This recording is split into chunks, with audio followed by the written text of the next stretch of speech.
Eileen Gray est irlandaise, mais elle ne vit pas souvent en Irlande. Chloé Pitio, commissaire de l'exposition. Son père était peintre amateur. Elle voyageait avec lui dès son plus jeune âge en Italie, en Suisse, en France, en Allemagne. Elle voit des paysages, une architecture complètement différente et je pense que c'est cette éducation qui va lui permettre d'assumer son esprit très ouvert, très indépendant. En 1900, elle est étudiante à Londres, mais elle a le culot d'entrer dans un atelier de Soho et de demander carrément aux artisans de lui apprendre le travail de la laque.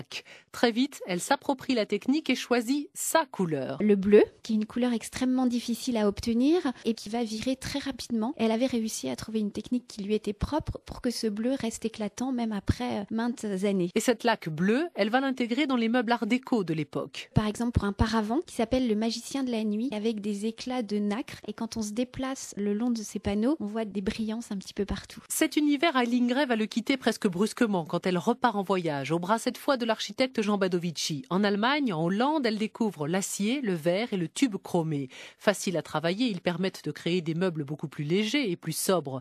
Le divan d'Eileen Gray va alors prendre la forme de deux courbes, deux lignes de cuir noir parallèles, un divan qui suppose une autre façon de s'asseoir. L'architecte et chercheur Paul Morand. Le corps n'est pas considéré comme quelque chose de statique. On prend aussi le corps comme quelque chose qui va s'enrouler, qui va se mettre dans la forme. Le fauteuil là, il va permettre des transgressions. On va pouvoir s'allonger, on va pouvoir poser la tête de travers. Et c'est ça aussi qui est intéressant dans le meuble. Il y a cette envie de transgresser un certain nombre de codes. Et notamment les codes de la bourgeoisie. Nous sommes dans les années 30, c'est la crise, il y aura bientôt le Front populaire.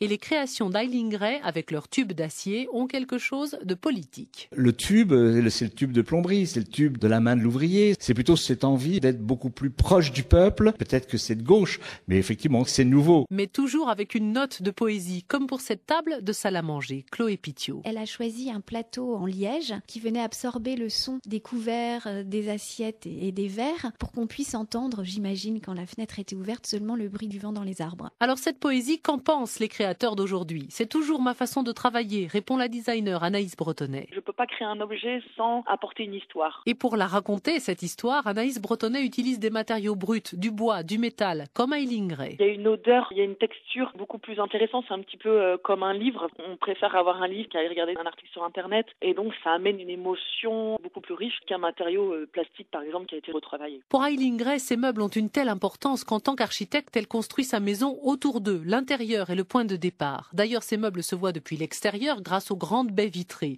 Une transparence qui permet à la maison de se fondre dans la nature et ça aussi, c'est toujours d'actualité. À Roquebrune-Cap-Martin, la maison d'Eileen Gray est tournée vers la mer. Longtemps laissée à l'abandon, elle est actuellement rénovée. L'adjoint au maire, Jean-Louis Dedieu. Eileen Gray disait c'est un paquebot immobile. Et d'ailleurs, c'est ce qui a surpris les gens de la région, puisqu'ils étaient plutôt tournés, eux, vers l'ombre, pour ne pas subir la chaleur. Alors que là, Eileen Gray, elle a ouvert carrément une grande baie vitrée. Et d'ailleurs, ça nous pose des gros problèmes pour la restauration, parce que cette maison vit comme un bateau, donc avec des conséquences aussi de l'air marin qui vient corroder toutes les structures. Après la Seconde Guerre mondiale, Eileen Gray va prendre ses distances avec la nouvelle société. La reconstruction nécessairement rapide des années 60 ne l'inspire pas. Elle préfère rééditer ses meubles en Irlande et en Grande-Bretagne. Chloé Pitio. À ce moment-là aussi, elle a d'énormes problèmes de vue. Elle a 80 ans, puis 90 ans. En même temps, elle dit que ça n'a aucune importance. La veille de sa mort, elle est toujours avec des crayons, une équerre et un compas, des petites maquettes, et elle continue à créer. Et pour vous, Paul Morand, que reste-t-il d'Eileen Gray? Il reste surtout une femme qui a cette faculté de nous faire rêver avec ses meubles d'une grande légèreté, une certaine forme d'épurement